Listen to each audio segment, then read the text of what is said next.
Accountant,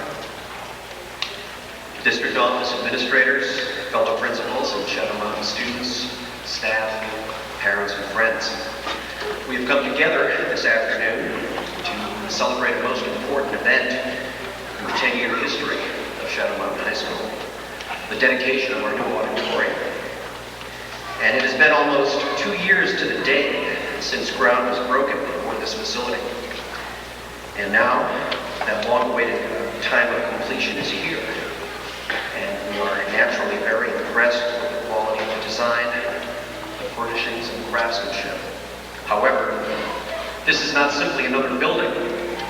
What is significant is not so much the structure, but what occurs inside its walls. This auditorium has been designed to provide a place for our young people to develop and to showcase their talents for a large and comfortably accommodated audience. And the performances which will take place here in music and drama will encourage and promote for us the humanizing effect of the arts at a time when being more humane is so desperately needed.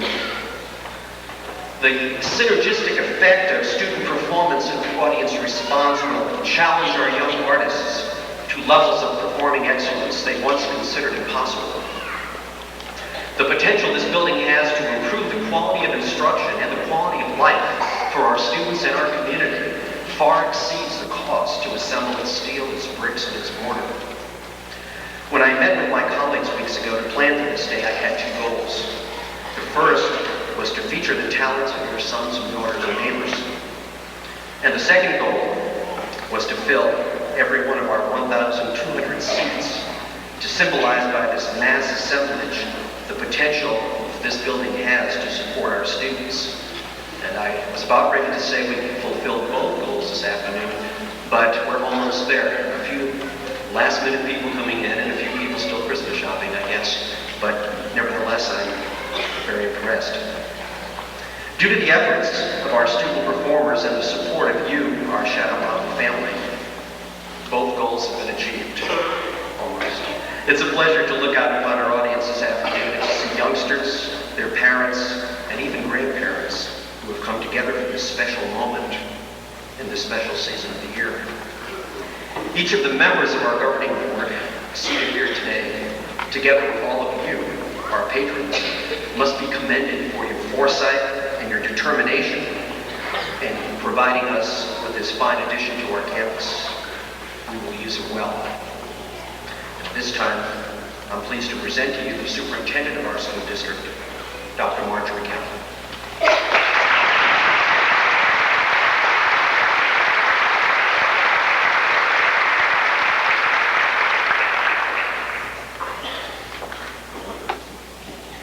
It is a pleasure to be here this afternoon to join in this dedication. When you hear Mr. Bistro, the president of our governing board, speak, I think you will understand the joy and sense of accomplishment that all of us in the Paradise Valley School District feel upon the completion of this fine hall. As superintendent, I particularly appreciate the opportunity for our students to participate in fine arts experiences in these surroundings of the highest caliber. All of the studies that we ask our high school students to undertake are worthwhile. And if they don't appear to be worthwhile to them right now, they will be in the future. But yet the arts are special. It was Henry James who said, "Art makes life itself, makes interest, and makes importance." I am very happy to be here for this important afternoon at Shadow Mountain High School Auditorium, and I look forward to many such hours of enjoyment. Congratulations. Thank you, Dr. Brokowski, and students for inviting me.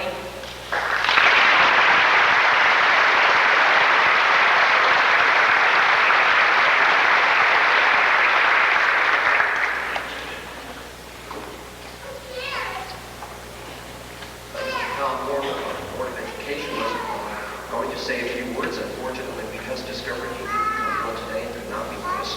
At this time, I'd like to introduce to you the President of the Governing Board, Mr. Bistro.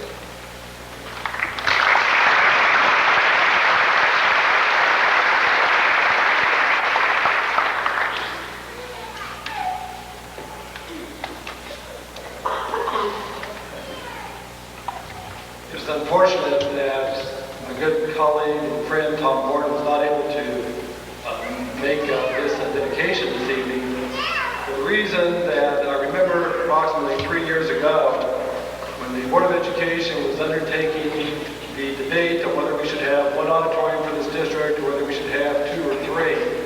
I remember how central Tom Gordon was in ensuring that we would have 3 auditoriums and how he persuaded a majority of the Board of Education to, in fact, pass that particular resolution at that time. So I do think that some credit should be due to Tom Gordon. I regret that he's not here today to make some remarks. I know that he regrets not being here as well. There are undoubtedly those in this audience who consider this ceremony to be, in fact, just another ceremony. A time when a few people say a few words and our students entertain us with a spirited and cheerful performance. Why dedicate an auditorium, even an auditorium as beautiful as this? No doubt, auditoriums have become integral parts of any educational institution, but why not leave it just at that?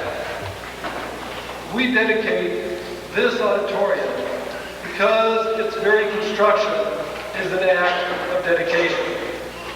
This stage proclaims our community's renewal of what is best in the human spirit, what is best in our society and our culture. You have told your children through this mixture of concrete and steel that auditoriums are every bit as important as gymnasiums and football stadiums, that it is good and desirable for them to discover what is best in our artistic heritage, that they cultivate virtues of cooperation and discipline when they sing in a choir or play in an orchestra, that insights are deepened when they are wrapped in the emotions of the stage. This dedication is nothing less than an affirmation that music, dance, and drama are central themes of general education. It's an affirmation that the growth and happiness of our students will be increased or decreased to the extent of their sensitivity to wonderful music or exciting theater.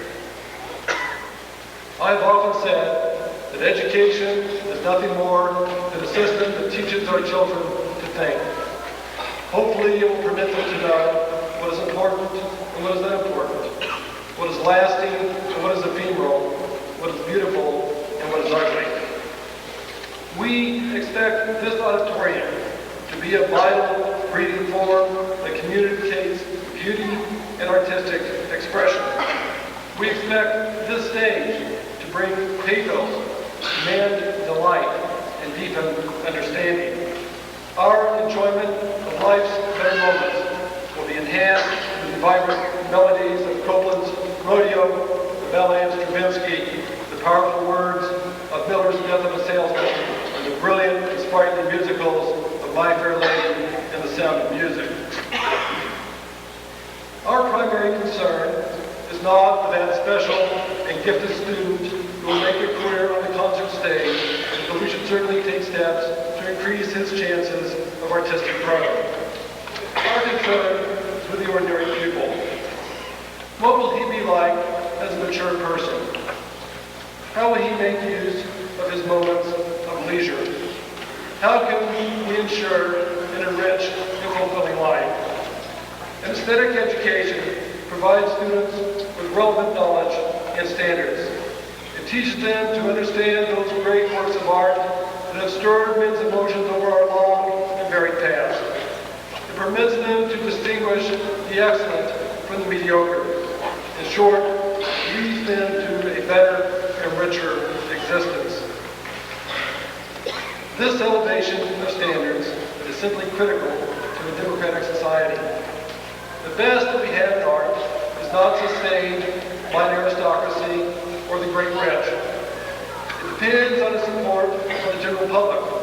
people like you and me. We are both the purveyors and judges of taste. We determine whether a work of music or drama or dance will be a success or a failure. And so it is of the highest importance that the lay public discern what is good and excellent. Only in this way can we guarantee a continuing evolution of great music, great dance, great drama, and great art. Some time ago, I attended a dance performance undertaken by our mentally handicapped children. Their joy in completing those steps and keeping time, that music, warmed the hearts of all who were present. We should be pleased that at long last, this school district has provided them and the rest of our students with a facility such as this. May this auditorium bring this community of education together and give warmth to this atmosphere of learning. May it provide glimpses of hope and despair and beauty and all of those qualities that are of man's. May it imbue all of us with an enduring wisdom. And so, on behalf of the Paradise Valley School Board, I dedicate this auditorium. Thank you very much.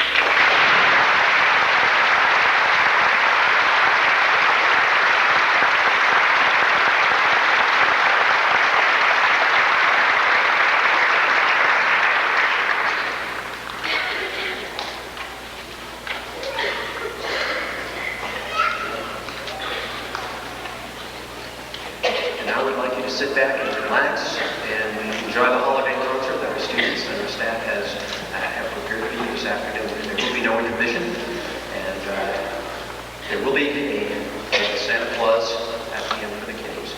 Would also like to thank the Booster Club, who will be providing some holiday treats for you as you leave the lobby after the performance. Thank you.